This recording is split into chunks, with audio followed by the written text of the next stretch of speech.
A cordial greeting to everyone present. In this unit, we are going to study plagiarism and how to avoid it, okay?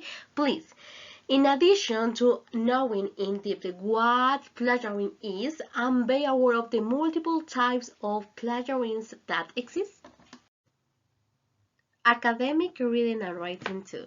Grade activity 3. Video recording 1. Reflect on the importance of knowing and preventing plagiarism by explaining its main types and characteristics. My name is Diana Estefania Gomez Aguas, and with my identity card so you can verify my identify and get to know me. I am a student from UTPL University, okay? And I'm going to show you in this video about plagiarism. We are about to see next in how to avoid plagiarism and analyze the main characteristics of each type of plagiarism, okay? This is important for me that you pay me attention, okay, in this video. Okay, the importance of knowing what plagiarism is and be aware of the multiple types of plagiarism that exist. This part is introduction, okay? I'm going to start. We must keep in mind that the definition of plagiarism is simple. The process of taking the words or ideas of another and pretending that they are yours. To be more exact, the practice of using the word of others and pretending that it's you using exactly the words and source research. It is plagiarism. To have recognition, okay, for using the word of another. Plagiarism can also be defined as a deliberate act of deceiving your academic tutor by delivering content which is not yours. I must add that the importance of learning and becoming aware of what plagiarism is of utmost importance. Since plagiarism is a very serious problem nowadays.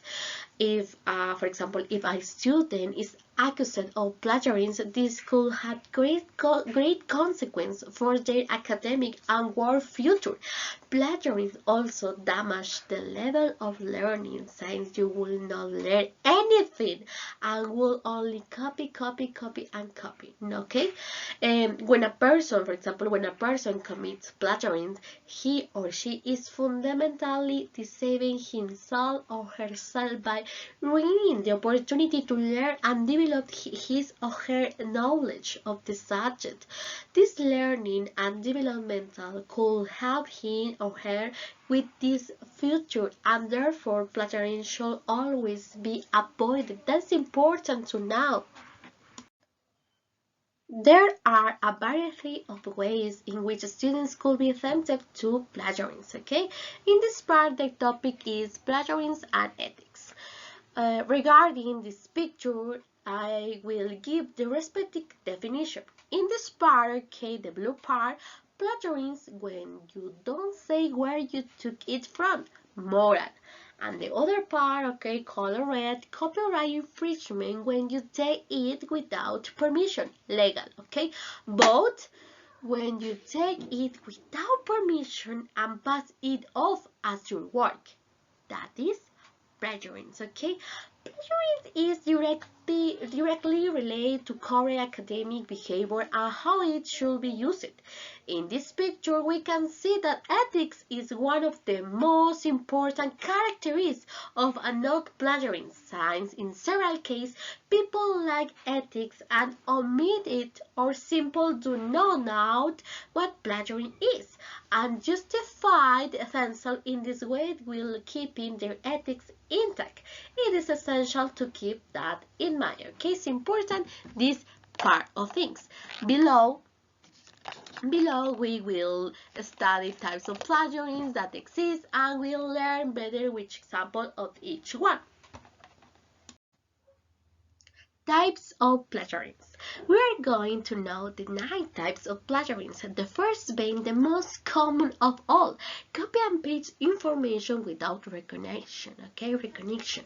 Copying and pasting information from other source, whether information found in academic source such as book or source on the internet, or even taking advantage of other people's work, whether small or complete information, without giving proper acknowledgement or credit to the source, which should be the right thing to do, but not in this type of case. Okay, the next ones are examples.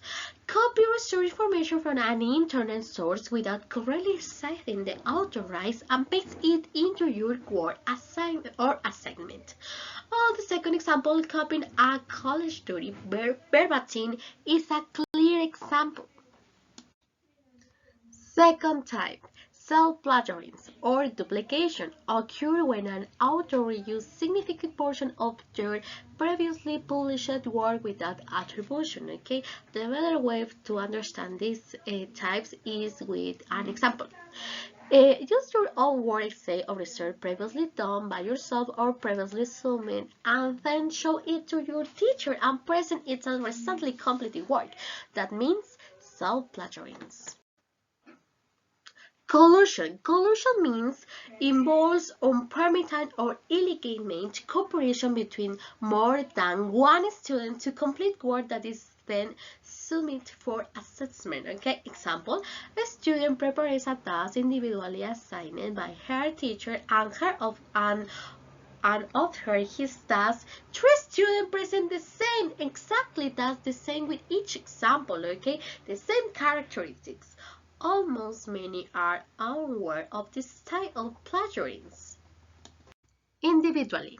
For the following definition of plagiarism, I will read the following example explaining what plagiarism consists of. Example: the teacher has assigned the student the task of submitting an essay of any topic or a topic provided by the teacher. Individually. However, when checking in these essays, the teacher discovered that two or more students share the same essay, or that a considerable number of ideas are too similar or the same.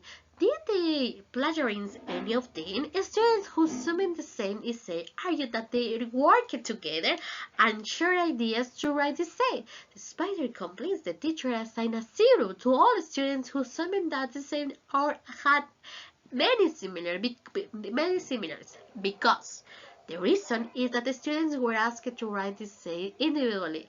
If the same topic is assigned to all students, it is normal to find certain similarities in some ideas. However, arguments give with the same words, sentences, ideas that are too similar could be considered a type of plagiarism. The case is the word is individual.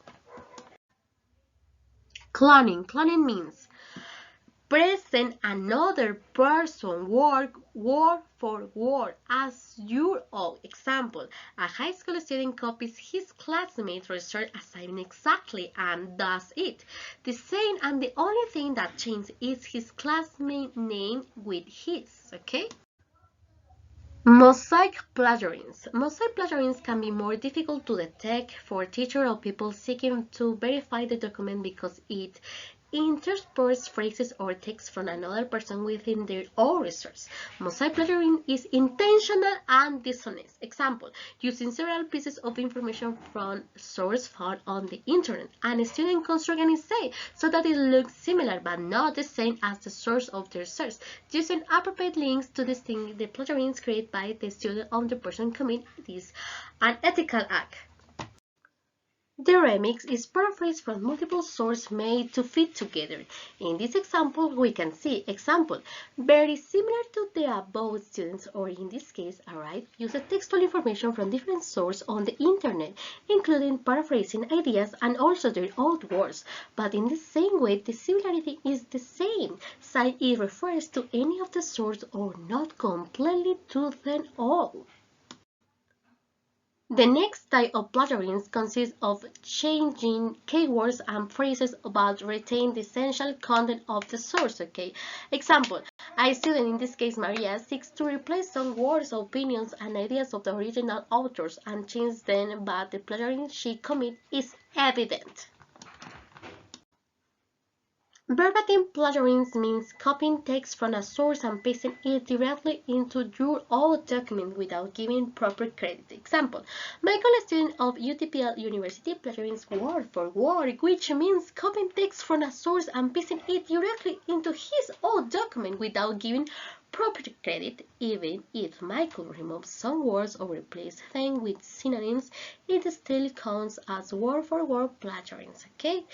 Thus ending with the types of plagiarism. Don't forget there are several procedures to avoid plagiarism. Brief reflection.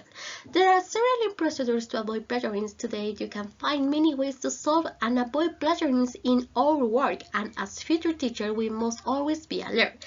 Plagiarism is often due to poor organization of the bibliography that we have compiled for our work.